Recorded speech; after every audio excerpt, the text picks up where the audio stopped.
Bismillah, Assalamualaikum warahmatullahi wabarakatuh. Waalaikumsalam warahmatullahi wabarakatuh. Sudah Ya, masuk, Ustaz? suara. Baik, insyaallah. Waalaikumsalam warahmatullahi wabarakatuh. Ya baik, Bismillah, Alhamdulillah, wassalatu wassalamu ala Rasulillah wa ala alihi wa sahbihi wa mawalah wa la hawla wa la quwwata illa billah. Allahumma inna nas'aluka ilman nafi'an wa rizqan tayyiban wa amalan mutaqabbalan. Alhamdulillah di malam yang cerah ini, ya, tanggal 15 Agustus 2024, di waktu yang insya Allah berbarokah ini malam Jumat, kita kembali melanjutkan kajian kita, kajian membahas tentang agama Islam, terutama tentang hadis-hadis pilihan dari sabda Nabi Shallallahu Alaihi Wasallam melalui perantara kitab Riyadhus Shalihin karya Imam Nawawi rahimahullah taala. Di pertemuan kali ini kita telah menginjak ke bab yang kelima, yaitu babul muraqabah,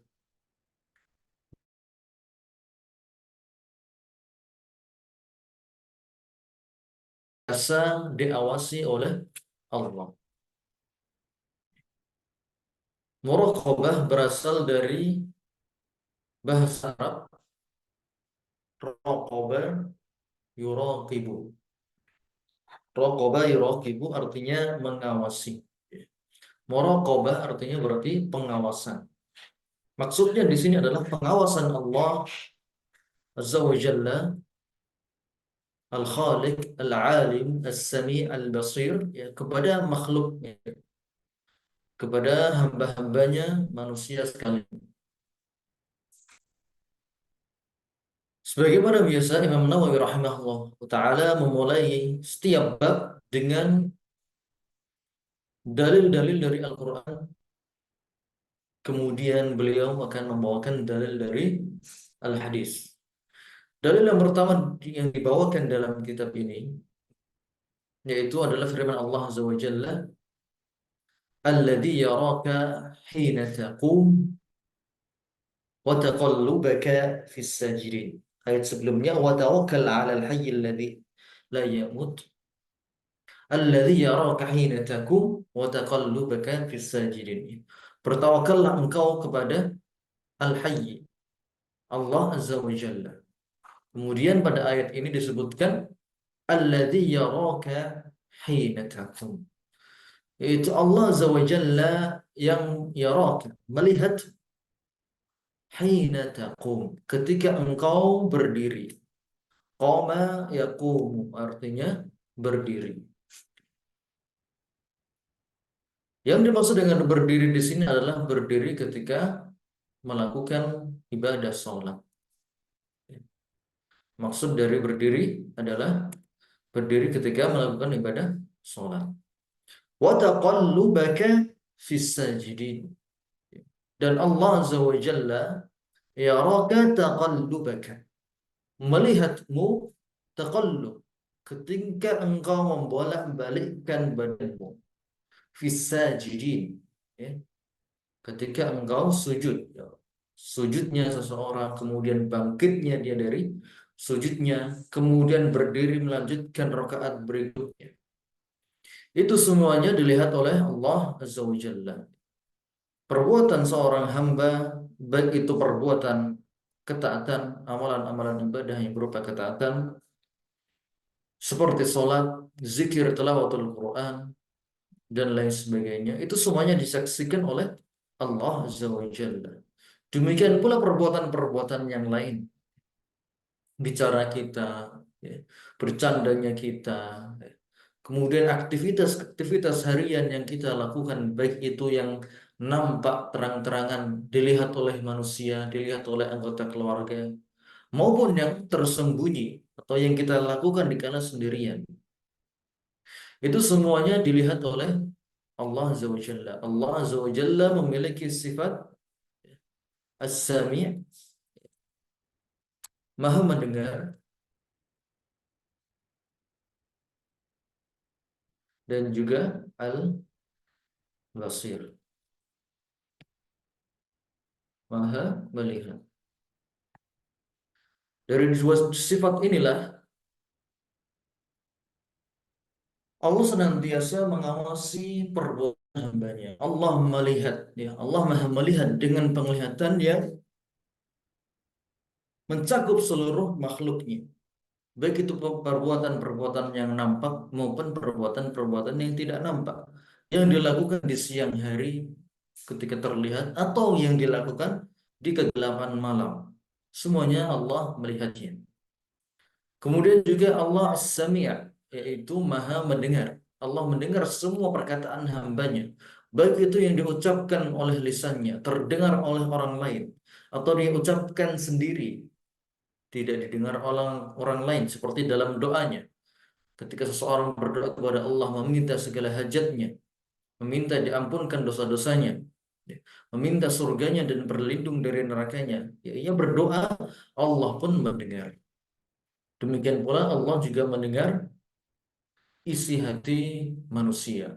Apa yang terbesit dalam isi hati manusia, Allah pun bisa mendengarnya. As-Sami, Al-Basir, dan satu lagi sifat Al-Alim.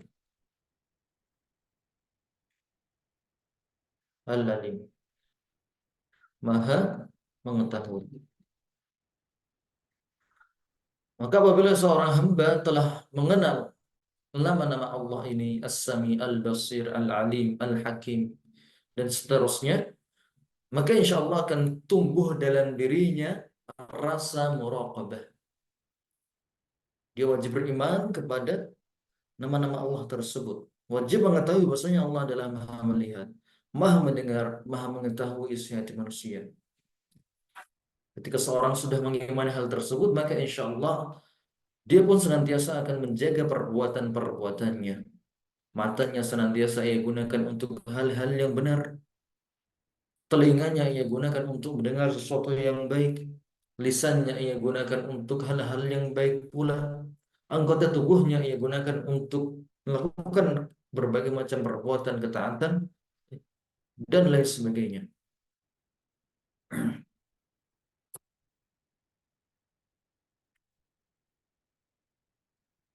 Kemudian firman Allah yang berikutnya, wa qala ta'ala wa huwa ma'akum aynama kuntum. Allah Azza wa Jalla berfirman, wa huwa ma'akum, dan Allah dan dia, yaitu Allah Azza wa Jalla, ma'akum, bersama kalian, aynama kuntum, dimanapun kalian berada. Di sini ma'iyah, ya, ada sifat Allah yang namanya ma'iyah, ma'iyatullah, atau Allah bersama hambanya. Allah bersama hambanya. Yang dimaksud ma'an di sini, maksudnya bersama di sini adalah ma'iyatul ilmi, ma'iyah bil ilmi, bersama dengan ilmunya, bersama dengan ilmunya. Maksudnya Allah mengilmui, mengetahui segala perbuatan hamba tersebut. Ya. Bukan berarti Allah menyatu dengan hamba. Ya. Bukan berarti Allah ada di mana-mana. Allah tetap ada di atas arsy, berpisah dari makhluknya. Adapun ma'iyah, bersama, maksudnya kata bersama di sini, maksudnya adalah Allah senantiasa mengawasi. Karena tadi Allah Maha Alim, Maha mengetahui, Maha melihat, Maha mendengar. Ya. Jadi semuanya merupakan tanda-tanda bahwasanya Allah senantiasa bersama kita. Ya. Allah bersama kita dengan ilmunya. Sementara zatnya Allah, sementara zat Allah di atas arsy, di atas arsy, berpisah dari makhluk. Inilah keyakinan Ahlus Sunnah wal Jamaah, ya, tentang uluwullah. Ya. Allah ada di atas ketinggian, berada di atas semua makhluk. Ya. Dan Allah berpisah dari hambanya. Allah tidak menyatu dengan hambanya. Ma'an di sini ya artinya adalah ma'iyyah bil ilmi, bersama dengan ilmunya. Sebagaimana juga dalam ucapan-ucapan orang ya, kita berjalan dan bulan pun berjalan bersama kita. Dan ini merupakan uslub-uslub lughah, uslub-uslub bahasa yang sering digunakan ya. Baik itu dalam bahasa Indonesia ataupun dalam bahasa Arab ya, terutama dalam bahasa Arab. Orang Arab sudah terbiasa menggunakan lafaz ma'iyah tersebut ya, seperti sirna wal qamar. Kita berjalan bersama bulan. Bulannya ada di atas dan manusianya ada di bawah. Sirna ma'al qamar. Kita berjalan bersama bulan. Bukan berarti bulan di sini menempel dengan makhluk. Bulan tetap berada di tempatnya dan makhluk juga berada tetap di tempatnya. Jadi ma'iyah di sini tidak melazimkan bersatunya atau bertemunya dua makhluk tersebut. Ia tetap bisa terpisahkan dengan jarak yang jauh, namun senantiasa mengiringinya. Allah senantiasa mengiringi hambanya, senantiasa melihat perbuatan hamba, senantiasa mendengar perkataan-perkataan hambanya, dan mengetahui isi hati semua hamba-hambanya. Baik. Kemudian dalil ketiga yang dibawakan oleh Imam Nawawi rahimahullah taala adalah Ali Imran ayat kelima. Allah Azza wa Jalla berfirman, Inna Allah la yakhfa alaihi syai'un fil ardi wala fis sama. Sesungguhnya bagi Allah la yakhfa alaihi, tidak ada yang samar baginya, tidak ada yang tersamarkan baginya sesuatu apapun fil ardi wala fis sama, baik itu yang ada di bumi maupun yang ada di langit. Karena tadi kemahasempurnaannya Allah Azza wa Jalla. Allah memiliki sifat Al-Alim, nama Al-Alim, Maha mengetahui, Al-Basir, Maha melihat, As-Sami, Maha mendengar. Yang dengannya dengan tiga sifat tersebut la yakhfa alaihi syai'. Tidak ada satupun yang tersembunyi dari perbuatan-perbuatan makhluk, perkataannya, ucapan-ucapannya, apa yang dia lihat, apa yang dia dengar, apa yang dia perbuat, apa yang kemana dia pergi melangkah, semuanya diketahui oleh Allah Azza wa Jalla. Dan apabila kita telah mengetahui bahwasanya Allah mengetahui segala sesuatu yang kita lakukan, maka ini akan menimbulkan rasa takut kita kepada Allah. Takut untuk melakukan perbuatan-perbuatan yang dimurkai oleh Allah Azza wa Jalla. Ketika kita berdusta, hendak berdusta, kita tahu bahwasanya Allah mengetahui bahwasanya ini dusta. Ketika kita hendak berkata kata-kata kotor, kita pun segera mengetahui, segera tersadar bahwasanya Allah mengetahui apa yang kita ucapkan. Ketika kita hendak melakukan perbuatan-perbuatan yang Allah larang, segera kita tersadar bahwasanya semua ini akan dilihat oleh Allah dan dimintai pertanggungjawabannya. Maka apabila kita telah beriman dengan nama-nama Allah tersebut, insya Allah kita akan menjadi hamba-hamba Allah yang bertakwa kepadanya. Kemudian firman Allah berikutnya, dalil berikutnya adalah Quran surat Al-Fajr ayat ke-14. Firman Allah Azza wa Jalla, Inna rabbaka labil mirsad. Sesungguhnya Rabbmu benar-benar mengawasimu. Ayat-ayat sebelumnya berkisah tentang kaum-kaum terdahulu yang telah Allah Azza wa Jalla binasakan. Ayat-ayat sebelumnya dimulai dari ayat ke-6 dari surat Al-Fajr. Allah Azza wa Jalla berfirman, Alam tara kaifa fa'ala rabbuka bi'ad. Tidaklah engkau melihat apa yang telah Allah perbuat kepada kaum Ad. Iram dzatil imad, yaitu penduduk Iram. Iram adalah kota di mana kaum Ad tinggal. Dzatil imad, yang mana di kota tersebut mempunyai bangunan-bangunan yang tinggi.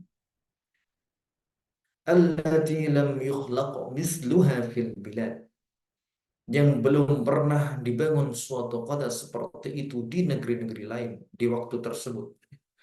Jadi di waktu tersebut kaum Ad, penduduk kota Iram, merupakan penduduk yang paling berperadaban, yang paling kuat, paling mengetahui tentang arsitektur dibandingkan dengan bangsa-bangsa yang lain.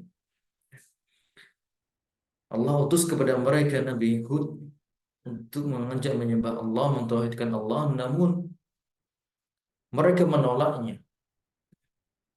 Kemudian mencaci maki Nabi Hud, bahkan berusaha untuk mengusir atau membunuhnya.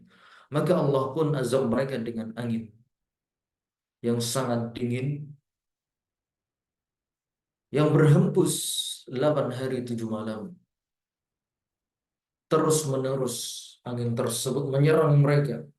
Angin dingin tersebut akhirnya membinasakan mereka, membuat mereka berterbangan ke sana kemari.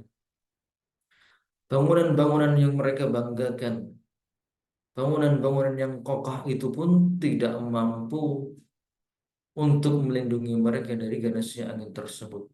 Dimanapun mereka bersembunyi, angin tersebut pun mencari orangnya, mencari manusia dari kaum Ad. Kemudian angin tersebut memaksa orang keluar dari tempatnya dan kemudian menerbangkannya, sehingga mereka bagaikan puing-puing, daun-daun yang berguguran. Kemudian juga Allah lanjutkan kisahnya dengan wasamud alladzina jabu as-sakhra bil wad, dan terhadap kaum Samud yang memotong batu-batu besar di lembah.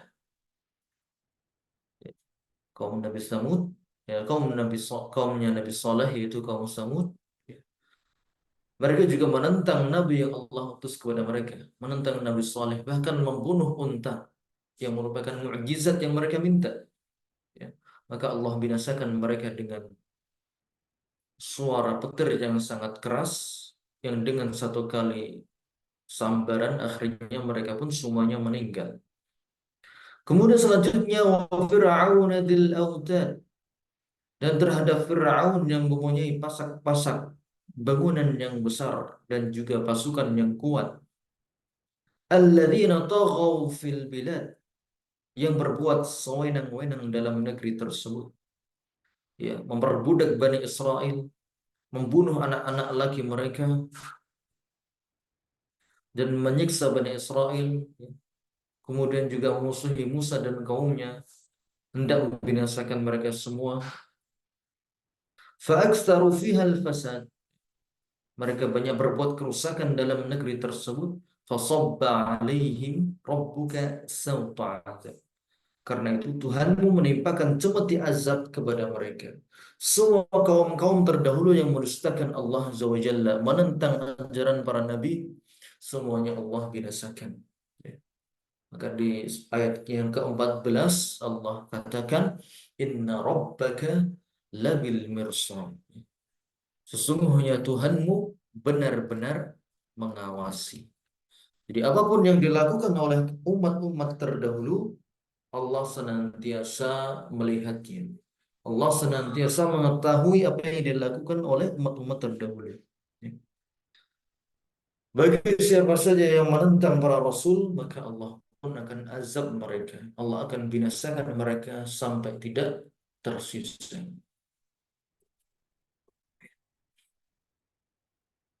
Ya, ini merupakan pelajaran bagi kita semuanya, ya, tentang siapa saja yang menentang ajaran-ajaran para rasul.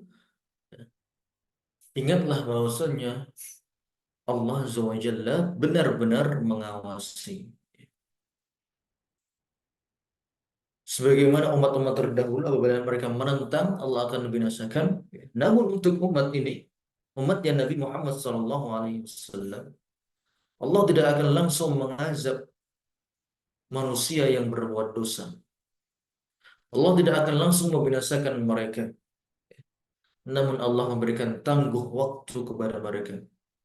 Allah memberikan bonus-bonus waktu supaya manusia tersebut tersadar. Allah kadang berikan dia cobaan sedikit demi sedikit supaya dia kembali teringat akan apa yang telah ia lakukan dari kesalahan-kesalahan. Inilah merupakan bentuk kasih sayang Allah kepada umatnya Nabi Muhammad SAW. Walaupun banyak di antara umat ini yang melakukan berbagai macam kerusakan, kesyirikan, kemungkaran-kemungkaran yang sangat buruk, namun Allah Azza wa Jalla tidak mengazab umat ini.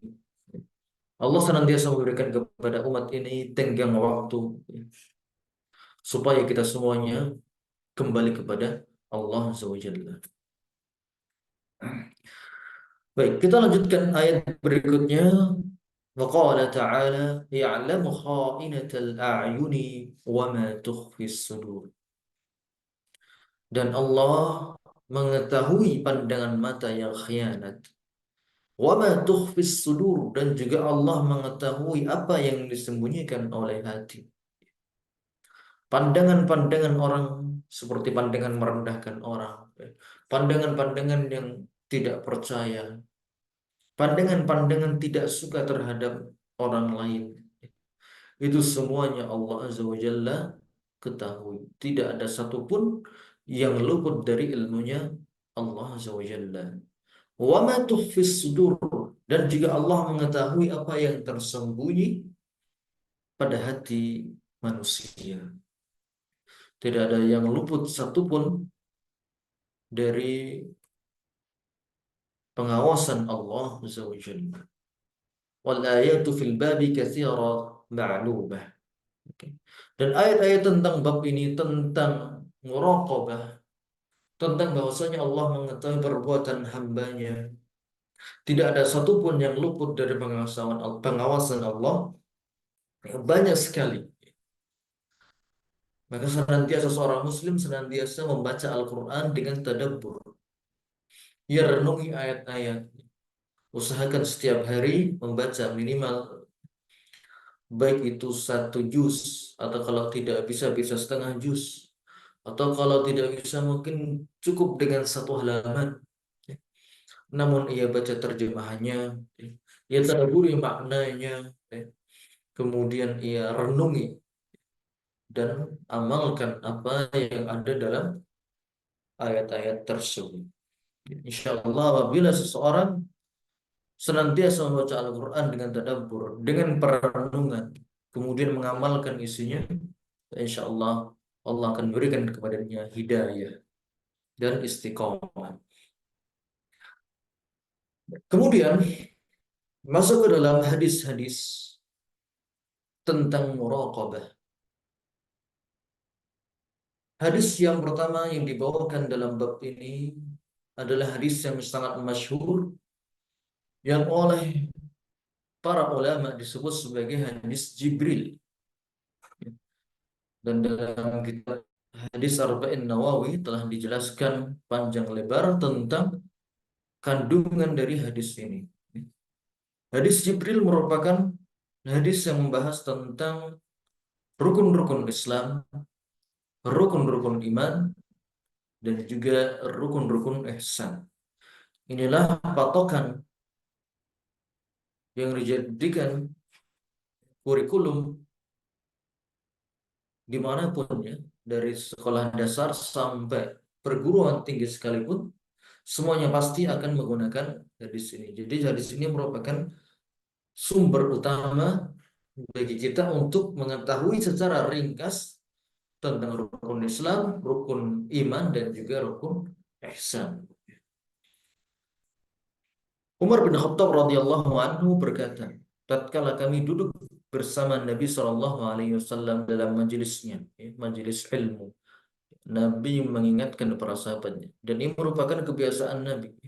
Di waktu-waktu tertentu, Nabi mengumpulkan para sahabat, kemudian memberikan mereka nasihat, mengajarkan mereka tata cara ibadah, dan juga mengajarkan mereka akhlak-akhlak yang baik di majelis-majelisnya di masjid.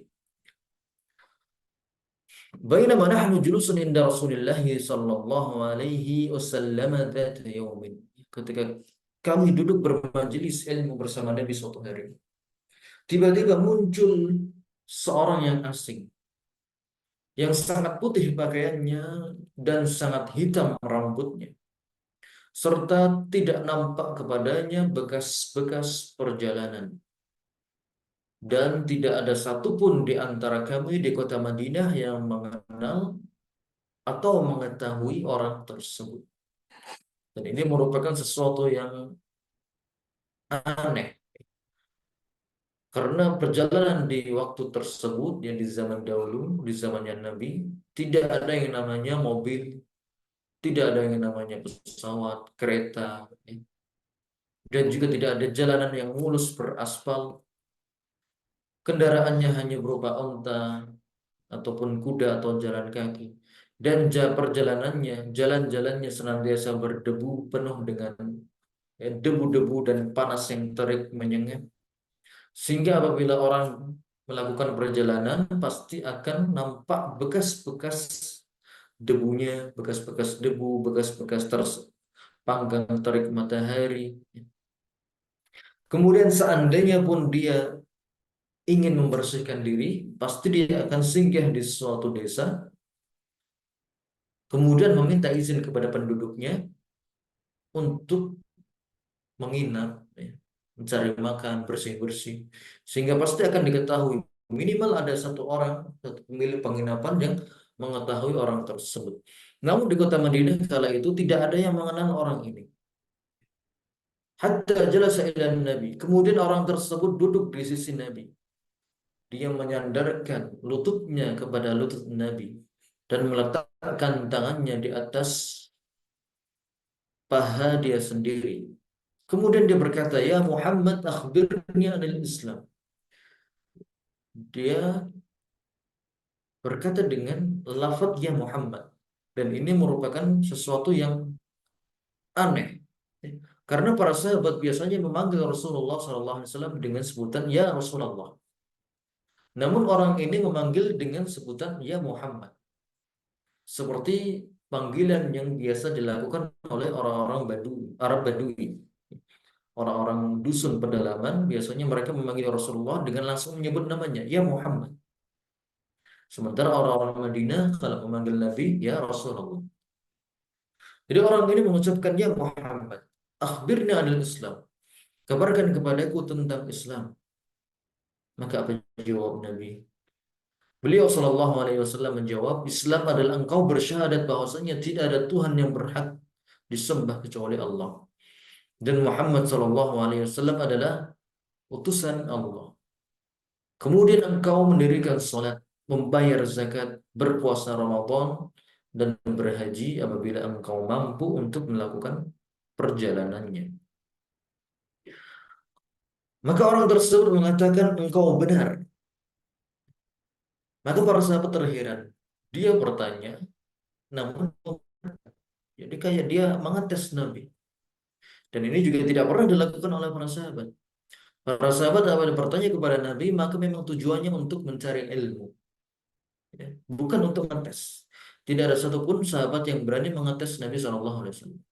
Namun orang ini seakan-akan mengetes Nabi. Ditanya, kemudian dibenarkan. Kemudian orang tersebut melanjutkan dengan pertanyaan kedua. Fa'akhbirni anil iman. Kabarkan kepadaku tentang iman. Maka Nabi SAW menjawab, iman adalah engkau beriman kepada Allah, malaikatnya, kitab-kitabnya, rasul-rasulnya, hari akhir, dan juga kepada takdir yang baik dan yang buruk. Dia berkata lagi, sodakta, engkau benar. Kemudian dia melanjutkan, fa'akhbirna anil ihsan, maka kabarkan kepadaku tentang apa itu ihsan. Maka apa jawab Rasulullah? Beliau SAW menjawab, ihsan adalah engkau ta'budallah ka'annaka tarah. Beribadah kepada Allah seakan-akan engkau melihatnya. Fa in lam takun tarahu fa innahu yaraka. Dan apabila engkau tidak mampu melakukan hal tersebut, maka tanamkanlah dalam hatimu bahwasanya Allah senantiasa melihatmu. Ya. Dan inilah syahid, ya. Inilah yang poin pentingnya yang berkaitan dengan bab ini. Bab ini membahas tentang muraqabah. Dan konteks muraqabah ada pada kata al-ihsan. Ada pada definisi al-ihsan, yaitu engkau yakin bahwasannya Allah Azza wa Jalla senantiasa melihatmu. Dan ini merupakan puncak tertinggi keimanan seseorang. Karena agama Islam ini, keimanan seseorang itu bertingkat-tingkat. Orang yang hanya menampakkan keislamannya disebut sebagai muslim. Kemudian naik lagi apabila dia beriman kepada Allah dengan benar, benar-benar yakin akan balasan dari amal-amal perbuatan, benar-benar yakin kepada kebenaran risalah Nabi Shallallahu Alaihi Wasallam, yakin kepada takdir, maka dia naik tingkat menuju tingkat berikutnya, yaitu tingkat iman. Orang tersebut adalah orang mukmin. Kemudian apabila keimanannya semakin tinggi dan semakin tinggi, dan dia merasa yakin bahwasannya Allah Azza wa Jalla senantiasa melihat dia di setiap perbuatannya, baik itu dilakukan ketika waktu ibadah maupun waktu senggang, baik itu dilakukan di waktu kerja maupun di waktu liburan, baik itu dilakukan di siang hari maupun di malam yang gelap gulita. Ia senantiasa meyakini bahwasanya Allah Azza wa Jalla mengawasinya terus-menerus 24 jam non-stop. Maka ini adalah ihsan. Keyakinan tersebut akan membuahkan hasil yang mana hamba tersebut akan senantiasa menjaga perbuatan-perbuatannya. Dan inilah maksud dari muraqabah. Merasa senantiasa diawasi oleh Allah Azza wa Jalla. Kemudian lanjutan hadisnya, orang tersebut kembali bertanya, "Fa'akhbirni anis sa'ah." Kabarkan kepadaku kapan terjadinya hari kiamat. Maka Nabi menjawab, yang ditanya tidak lebih dari yang lebih tahu daripada yang menanya. Artinya sama-sama kita semuanya tidak tahu. Nabi tidak tahu, si penanya tadi juga tidak tahu. Kemudian dia melanjutkan, "Fa'akhbirni an amaratiha." Oke, kalau engkau tidak tahu ya Muhammad, maka kabarkan kepadaku tentang tanda-tandanya. Ya, tanda-tanda yang merupakan akan dekatnya hari kiamat tersebut. Maka Nabi mengatakan, "Antalidal amatu rabbataha." Budak perempuan akan melahirkan tuannya. Kemudian juga engkau akan banyak menyaksikan orang-orang yang bertelanjang kaki, tidak berpakaian, dan miskin. Ri'a asya'i yatatawaluna fil bunyan. Kemudian para pengembala, mereka tiba-tiba menjadi kaya raya dan berlomba-lomba meninggikan bangunannya. Dan ini mungkin terjadi di zaman ini. Ri'a asya'i adalah pengembala kambing. Kemudian tiba-tiba mereka menjadi kaya secara mendadak. Ya, mungkin karena ditemukan sumber daya yang melimpah. Kemudian setelah mereka kaya mendadak, mereka pun membangun bangunan-bangunan yang sangat tinggi untuk menunjukkan akan betapa kayanya diri mereka. Dan ini bisa kita lihat dengan adanya banyak gedung pencakar langit. Ini tidak hanya terjadi di negeri Arab, namun juga di seluruh dunia. Orang-orang yang saat ini kita lihat kota-kota yang tinggi, dahulunya kakek-kakek mereka pun pekerjaannya hanya kalau nggak bertani, berdagang atau pengembala. Begitu terjadi di Jazirah Arab. Memang Jazirah Arab ada ya sekarang bangunan-bangunan yang tinggi. Ya. Kemudian memang kakek terdekat mereka memang seorang pengembala, ya, seperti di kerajaan Saudi, kemudian Emirat dan semacamnya.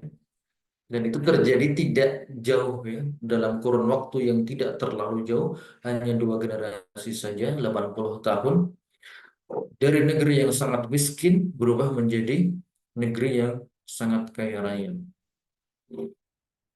Tidak hanya terjadi di negeri Arab, ini juga terjadi di belahan bumi yang lain, terutama di benua-benua seperti negara Amerika, kemudian juga di Indonesia pun juga demikian. Sudah banyak bangunan-bangunan yang tinggi, walaupun perkembangannya tidak secepat dengan negeri di Jazirah Arab. Di negara-negara yang lain, negara-negara Barat, perkembangannya memang membutuhkan waktu yang sangat lama sekali. Walaupun memang benar nenek moyang mereka juga orang-orang miskin, namun tahap perkembangannya sangat membutuhkan waktu. Ya. Juga di Indonesia membutuhkan waktu ya ratusan tahun dari ya kehidupan yang penuh kesederhanaan menjadi kehidupan yang seperti sekarang ini. Adapun di Jazirah Arab maka itu baru terjadi belakangan ini dari dua generasi sebelumnya. Ala kulli hal ini merupakan tanda-tanda kiamat yang terjadi di banyak tempat. Ya. Terjadi di banyak tempat. Tidak hanya di Jazirah Arab, namun juga di seluruh belahan kota-kota besar di muka bumi ini. Thumma intalaqa falabistu maliyya. Kemudian Umar bin Khattab melanjutkan kisahnya. Ya, orang tersebut setelah bertanya-tanya, setelah mendapatkan jawabannya, dia pun pergi. Maka aku pun termenung dalam waktu yang lama. Aku terdiam, termenung, merenungi pertanyaan-pertanyaan dan jawaban-jawaban tadi. Kemudian Nabi bertanya kepadaku, ya Umar, engkau tahu nggak siapa tadi orang yang bertanya? Maka aku mengatakan, tidak tahu ya Rasulullah. Allah wa Rasuluhu a'lam. Ya. Para sahabat tidak ada yang tahu identitas orang tersebut. Ya. Maka Nabi Shallallahu Alaihi Wasallam menjawab, dia adalah Jibril yang datang dalam bentuk manusia dan ingin mengajarkan ilmu agama kepada kalian, mengajarkan tentang pokok-pokok agama Islam, ya, yaitu Islam, ya, dari rukun-rukunnya syahadat, salat, zakat, puasa, haji, kemudian tentang iman kepada Allah, kepada malaikat, kepada kitab, kepada Rasul, hari akhir dan takdir, dan yang paling tinggi puncaknya adalah ihsan, yaitu senantiasa merasa diawasi oleh Allah Azza wa Jalla.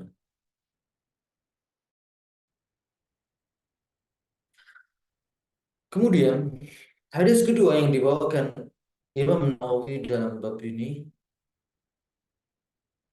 an Abi Dzar Jundub bin Junadah wa Abi Abdurrahman Mu'ad bin Jabal radhiyallahu anhuma an Rasulullah sallallahu alaihi wasallam annahu qala ittaqillaha haitsu ma kunta.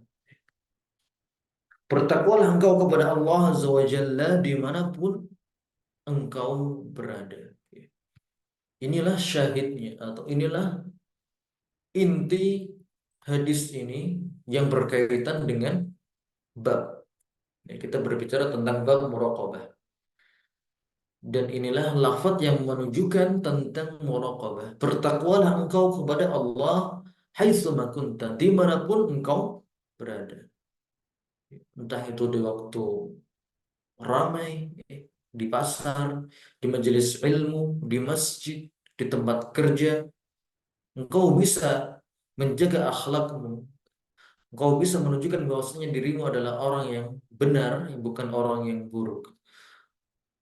Maka teruskanlah perbuatan tersebut, walaupun engkau dalam kondisi sendirian, tidak ada yang tahu, tidak ada yang melihatmu kecuali engkau diri sendiri dan juga Allah. Senantiasa engkau bertakwa kepada Allah, baik itu di waktu siang maupun di waktu malam, dimanapun, dimanapun dan kapanpun, baik itu di tempat ramai, di siang hari, di malam hari, di tempat sepi, senantiasa engkau bertakwa kepada Allah. Ya. Dan bertakwa kepada Allah adalah artinya menjalankan perintah. Takwa artinya menjalankan perintah Allah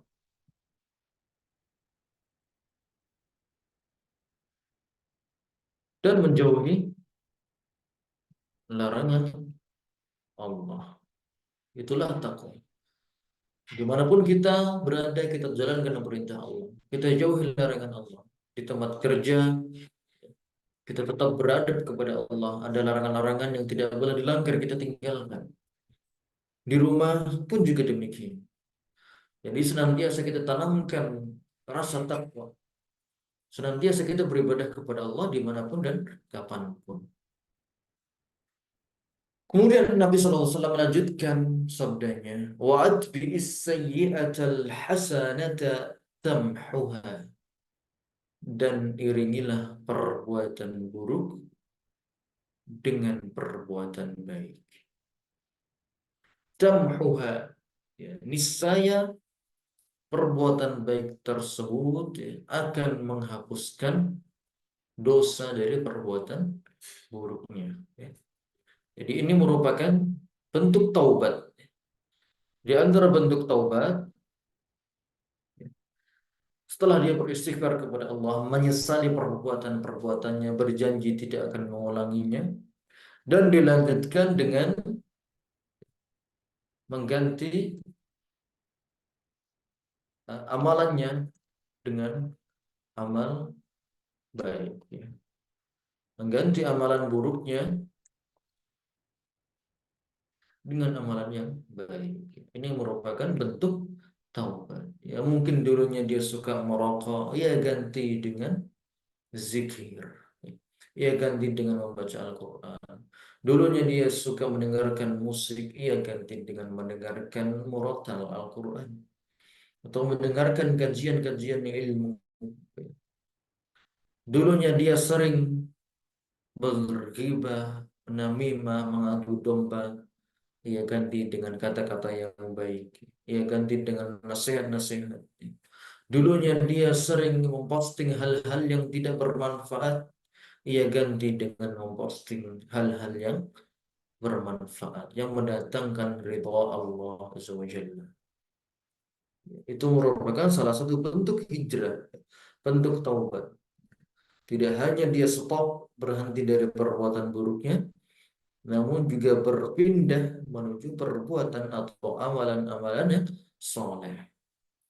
Khaliqin nasa bi khuluqin hasan. Yang ketiga, yaitu hendaknya engkau ya, bergaul dengan manusia dengan akhlak yang baik.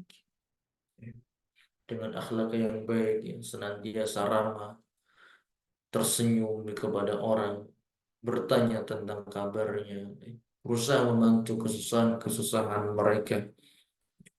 Manusia, baik itu dikeluarkan dengan istri sendiri, dengan suami sendiri, dengan anak-anaknya, dimulai dari lingkup terkecilnya, kepada orang tuanya, ayahnya, ibunya, saudaranya, saudarinya, paman-pamannya, kemudian naik ke tahap berikutnya kepada orang-orang terdekatnya, tetangga-tetangganya. Ya tidak berbuat zalim kepada mereka, tidak mengganggu tetangganya dengan membuang sampah di depan rumah mereka. Kemudian juga berbuat baik kepada rekan kerja dan juga manusia secara umum. Itulah tiga pesan Nabi SAW kepada para sahabat. Jadi Nabi SAW senantiasa rutin memberikan nasihat, rutin memberikan wejangan kepada para sahabat. Di sini Mu'adz bin Jabal, Nabi berpesan kepada Mu'adz bin Jabal dan juga kepada Abu Dzar. Nabi berpesan kepada dua sahabat tersebut dengan tiga pesan ini. Merasa takut kepada Allah dimanapun engkau berada, mengganti amalan buruk dengan amal baik, dan yang ketiga, berakhlak mulia kepada semua manusia. Baik, kemudian kita lanjutkan hadis berikutnya. Hadis ketiga yang dibawakan oleh Imam Nawawi tentang muraqabah, tentang rasa takut kepada Allah. Yaitu hadis Abdullah bin Abbas, salah seorang sahabat Nabi Shallallahu Alaihi Wasallam. Baik, ini ada salah tulis yang harusnya di sini adalah radhiyallahu anhu. Abdullah bin Abbas, ya, putranya Abbas bin Abdul Muthalib, dia seorang sahabat Abdullah, dan bapaknya Abbas juga merupakan sahabat. Abbas adalah paman Nabi. Jadi Abdullah bin Abbas sejatinya dia adalah sepupunya Nabi. Abdullah bin Abbas radhiyallahu anhu berkata, "Kuntu khalfan Nabi sallallahu alaihi wasallam." Dulu waktu aku kecil, aku pernah membonceng Nabi sallallahu alaihi wasallam dalam suatu perjalanan di atas keledainya. Jadi Nabi memiliki beberapa kendaraan, ada onta, ada kuda, dan juga ada keledai. Kalau keledai biasanya digunakan untuk jarak dekat dalam kota. Kalau onta biasanya digunakan untuk jarak jauh. Baik. Kemudian Abdullah bin Abbas melanjutkan, dulu aku pernah membonceng Nabi Shallallahu Alaihi Wasallam dalam kendaraannya di suatu hari. Kemudian beliau Shallallahu Alaihi Wasallam berpesan, ya ghulam, nah, wahai pemuda, wahai anak muda, inni u'allimuka kalimat. Aku akan mengajarkanmu beberapa nasihat, beberapa kalimat yang hendaknya engkau renungkan, hendaknya engkau pelajari dan amalkan. Yaitu kata ihfazillaha yahfazka. Inilah syahidnya. Ya, inilah inti dari hadis ini yang berkaitan tentang muraqabah. Jagalah Allah Azza wa Jalla, niscaya Allah akan menjagamu.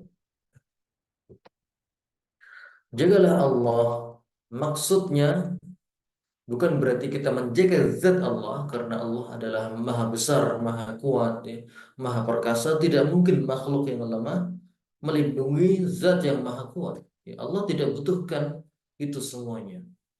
Maksudnya adalah menjaga batasan-batasan perintah-perintah Allah. Jaga perintah-perintah dan juga batasan-batasan Allah.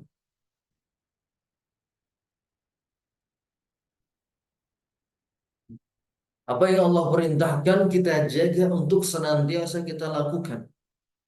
Apa yang Allah larang dari batasan-batasan ini, kita senantiasa jaga supaya diri kita tidak melakukan perbuatan tersebut. Ya. Inilah makna dari jagalah Allah. Ihfazillah.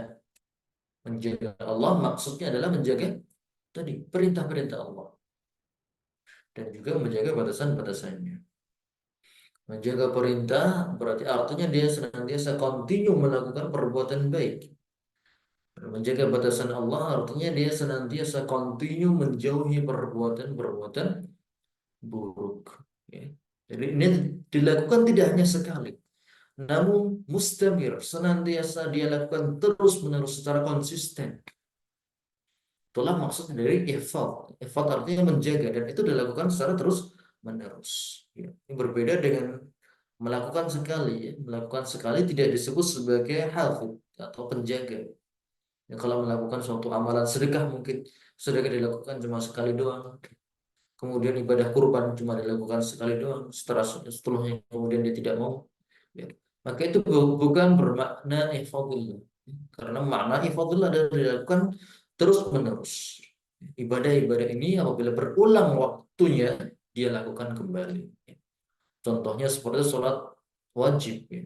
Sholat zuhur dia lakukan di masjid hari ini. Hari berikutnya pun dia juga lakukan di masjid. Hari ketiga juga dia lakukan di masjid. Dan begitulah terus. Dan dia senantiasa menjaga perintah-perintah Allah. Itu sholat yang wajib ya dia jaga. Kemudian dia juga tambahkan dengan sholat rawatib. Dia jaga sholat rawatib tersebut senantiasa dia lakukan secara kontinu. Maka inilah yang dimaksud dengan ihfadillah. Kemudian apa balasannya? Balasan apabila kita senantiasa menjaga perintah Allah, senantiasa menjauhi larangan Allah, balasannya adalah yahfazka. Allah akan menjagamu. Menjagamu dari apa? Menjaga dari baik itu keburukan dunia, balasannya akan dijaga dari keburukan. Pertama dunia dan akhirat. Akhirat jelas Allah tidak akan memasukkan orang tersebut ke dalam neraka. Adapun penjagaan Allah di dunia yang paling utama adalah Allah menjaga imannya. Di dunia dia akan dijaga imannya senantiasa istiqomah. Inilah yang paling penting. Kemudian juga fisik, fisik atau materinya, fisik, materi dan seterusnya. Inilah bentuk penjagaan Allah Azza wa Jalla kepada hambanya. Walaupun kadang fisiknya mungkin terkena musibah, badannya sakit, atau hartanya berkurang, atau tertimpa musibah di negerinya. Namun selama tidak mengguncang imannya, selama tidak mengganggu imannya, maka itu semuanya bukanlah sesuatu yang berbahaya. Maka inilah merupakan balasan Allah.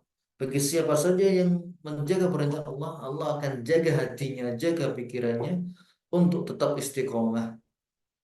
Walaupun hidupnya mungkin sedang morat-marit, sedang ditimpa berbagai macam cobaan, namun hatinya tetap tenang kepada Allah. Tetap tenang menjaga batasan-batasan Allah. Walaupun dia mungkin ekonominya sedang sempit, namun dia tetap yakin untuk melakukan ikhtiar dengan cara-cara yang halal.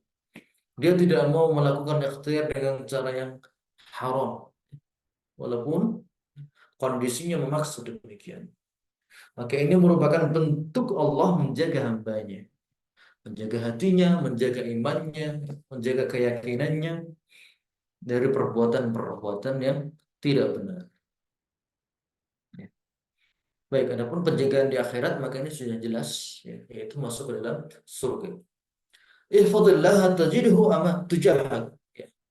Jagalah Allah, niscaya engkau akan mendapatinya, mendapati pertolongan Allah senantiasa ada di hadapanmu. Ketika engkau susah, insya Allah pasti akan ada jalan keluarnya. Ketika engkau sakit, insya Allah dalam waktu dekat Allah akan memberikan kesembuhan. Seperti itu. Wa idza sa'alta fas'alillah. Kemudian pesan kedua Nabi kepada Abdullah bin Abbas. Apabila engkau meminta, maka mintalah kepada Allah. Dalam kondisi butuh materi dunia, butuh pekerjaan, butuh rizki, butuh uang, untuk anak-anak sekolahnya misalnya, atau butuh rezeki untuk makan sehari-hari, maka hendaknya ia minta kepada Allah Azza wa Jalla. Ia yakin bahwasanya yang memberikan rezeki adalah Allah, ya, bukan bosnya, bukan pelanggannya, bukan customernya, tapi ia yakin bahwasanya yang memberikan rezeki adalah Allah. Bosnya, pelanggan, customer itu semuanya hanyalah wasilah, hanyalah sebab perpanjangan tangan dari Allah Azza wa Jalla memberikan rezeki. Wa idza sta'anta fasta'in billah. Ini pesan berikutnya. Apabila engkau meminta pertolongan, maka mintalah pertolongan kepada Allah. Wa'lam annal ummah. Ketahuilah bahwasannya jika semua manusia ijtama'at ala an yanfa'uka bi syai'in lam yanfa'uka illa bi syai'in qad katabahu Allah lak. Apabila semua manusia berkumpul untuk memberikan manfaat, mereka tidak akan mampu untuk memberikan manfaat kecuali apabila memang telah ditetapkan oleh Allah Azza wa Jalla. Sebaliknya, apabila semua manusia berkumpul untuk mencelakakanmu, ya, untuk mengganggumu, untuk membunuh, maka mereka semuanya tidak akan mampu untuk memudaratkanmu kecuali dengan sesuatu yang telah Allah tetapkan bagimu. Rufi'atil aqlam wa jaffatis suf wa jaffatis suhuf. Rufi'at Al-aqlam artinya pena. Pena telah diangkat. Wa jaffatis suhuf, dan lembaran telah kering. Ya. Maksudnya pena di sini adalah pena yang digunakan. Eh, Pena yang menuliskan takdir manusia. Dan suhuf, lembaran di sini maksudnya adalah lembaran Lauhul Mahfuz. Adapun tentang bentuknya, bagaimana bentuk Lauhul Mahfuz, kemudian bentuk kolam, apakah bentuk Lauhul Mahfuz seperti buku besar atau seperti komputer atau semacamnya, itu semuanya tidak diketahui oleh manusia. Ya, tidak ada satupun manusia, para rasul, para nabi yang mengetahui bentuk-bentuknya, dan itu memang bukan prioritas kita untuk mengetahui spesifikasi dari bentuk-bentuk tersebut. Ini tidak penting, tapi yang penting adalah segala sesuatu telah ditetapkan oleh Allah Azza wa Jalla. Kejadian-kejadian di muka bumi ini semuanya telah ditetapkan oleh Allah, dan semuanya tidak keluar dari hikmah Allah. Baik itu perbuatan baik, ya, kejadian-kejadian baik maupun kejadian-kejadian buruk. Semuanya merupakan ciptaan Allah dan semuanya pasti mengandung hikmah. Baik. Kemudian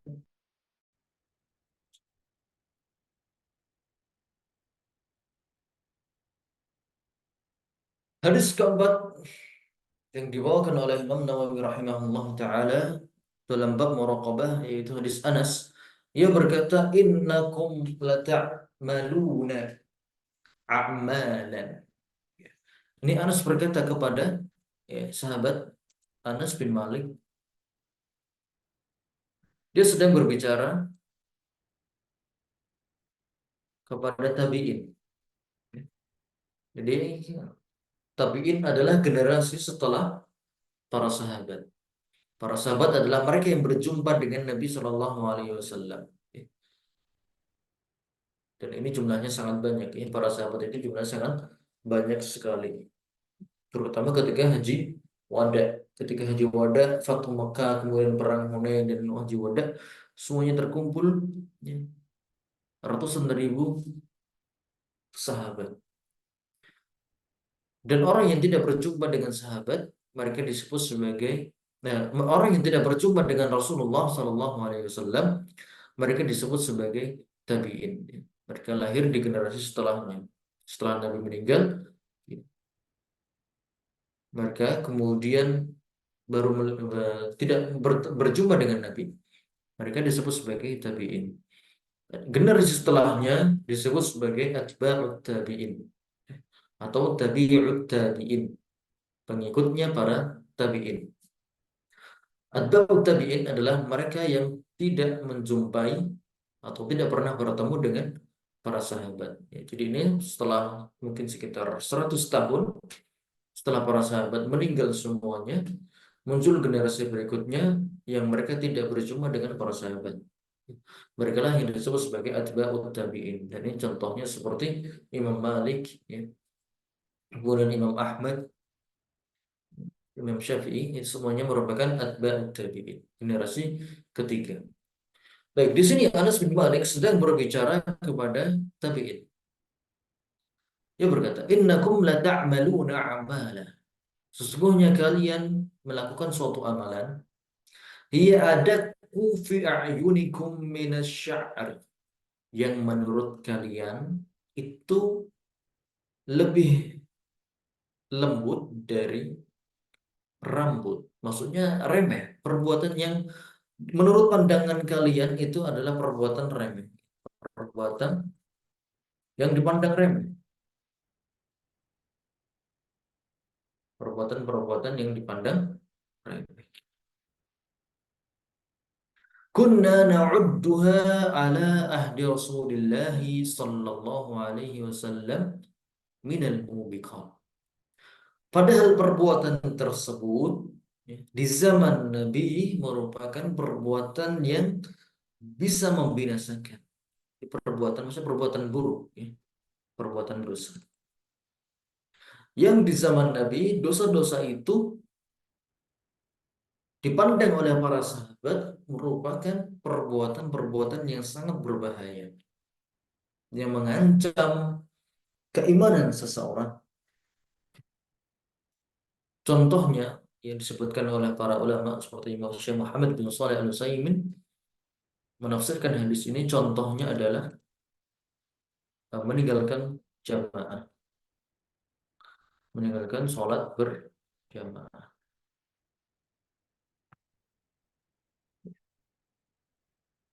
Di zaman Nabi, siapa saja yang tidak mau berjamaah bersama Nabi, ya, atau tidak mau sholat berjamaah di kampungnya, maka akan dicap sebagai munafik, orang-orang munafik. Makanya di waktu siang hari, ya, masjid-masjid penuh. Para sahabat senantiasa melihat, mengenali kanan kirinya siapa yang datang. Kalau yang tidak datang, maka mereka akan dicap, ya, akan dianggap sebagai orang munafik.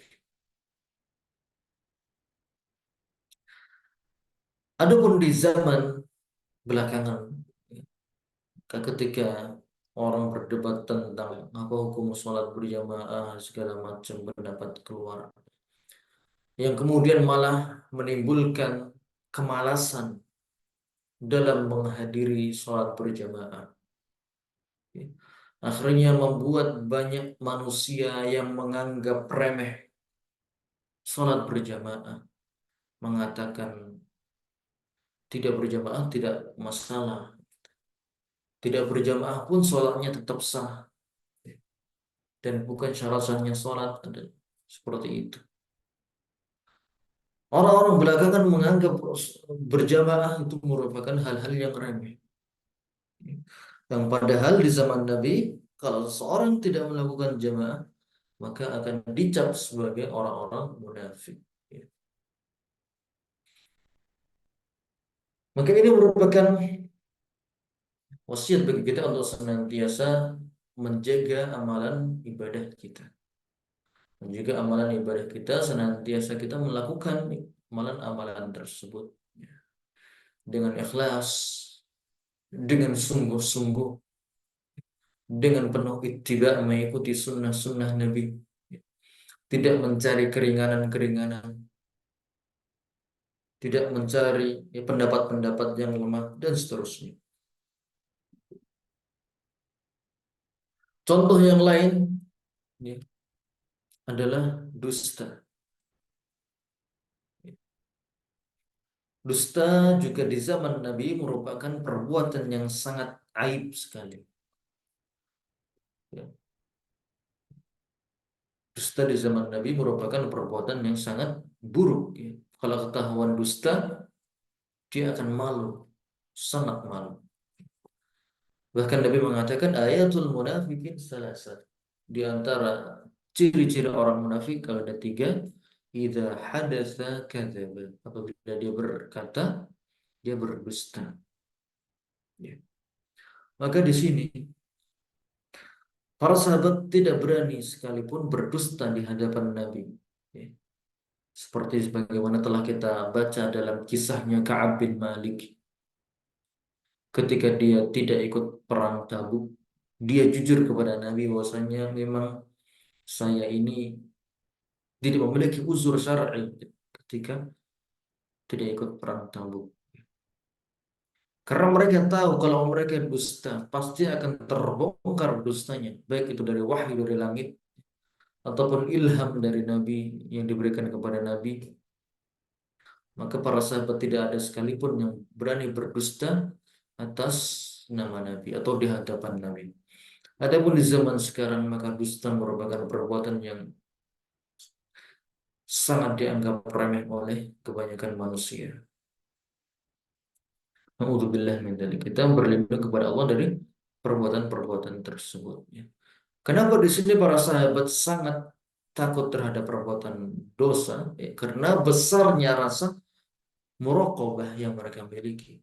Mereka senantiasa takut akan ancaman-ancaman Allah. Mereka tahu bahwasanya Allah Maha melihat, Maha mendengar, Maha mengetahui. Makanya mereka tidak mau melakukan perbuatan yang buruk ya, atau seperti meninggalkan berjamaah, berdusta, dan seterusnya. Baik, ada pertanyaan? Ya, silakan. Unsur mau safar kemudian baik, barakallahu fikum, silakan. Oke, baik. Insya Allah kajian kita kali ini kita cukupkan. Kita ambil cukup sampai di sini saja. Insya Allah pertemuan berikutnya akan kita lanjutkan pada bab berikutnya, itu bab tentang takwa. Jadi rutin ya, tiap pertemuan kita akan membahas bab baru, setiap bab baru, dan setiap bab kita beberapa hadis saja. Tidak semuanya kita baca, kita hanya mengambil hadis-hadis yang awal-awal atau hadis yang mungkin penting untuk kita ketahui dan kita pelajari bersama. Baik, apabila ada pertanyaan silakan ditanyakan sebelum kita akhirkan. Bismillah, izin tanya Ustaz.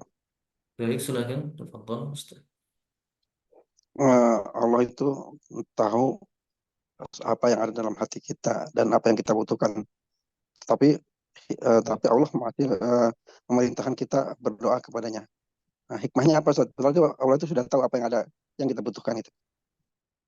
Ya, Allah mengetahui apa yang kita butuhkan. Kemudian juga Allah memerintahkan kepada kita untuk berdoa. Itu merupakan berdoa sendiri merupakan perintah Allah Azza wa Jalla. Allah katakan ud'uuni astajib lakum. Apa yang dalam hati kalian itu coba diungkapkan kepada Allah sebagai bentuk untuk memperbesar harapan kita. Bentuk sungguh-sungguhnya kita.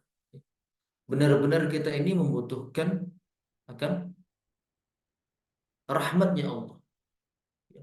Jadi semakin menunjukkan betapa lemahnya kita di hadapan Allah. Memang kita adalah makhluk yang lemah. Allah juga tahu kita makhluk yang lemah. Ya. Dan Allah adalah yang maha kuasa, maha kuat, maha kaya. Allah mengetahui apa yang kita butuhkan. Namun tetap kita diminta untuk berdoa. Alasannya adalah supaya hal tersebut, ya, supaya semakin menunjukkan betapa lemahnya diri kita ini di hadapan Allah. Dan itulah yang memang Allah inginkan. Makanya orang yang tidak pernah berdoa, mereka adalah orang yang sombong. Mereka tidak mau merendahkan diri di hadapan Allah. Mereka menganggap dirinya adalah orang-orang yang sudah merasa cukup, sudah merasa mampu untuk berdiri sendiri, padahal tidak mungkin. Maka tidak berdoa merupakan bentuk tidak merendahkan diri kepada Allah dan merupakan bentuk kesombongan. Jadi itulah faedahnya kenapa kita diperintahkan untuk berdoa. Untuk berdoa, ya. Walaupun Allah memang sudah tahu apa yang kita butuhkan, Allah sudah tahu kondisi-kondisi kita, tapi itu tujuannya adalah tadi ya, supaya membuat diri kita ini semakin bergantung kepada Allah. Seperti itu. Wallahu a'lam. Baik, ada lagi?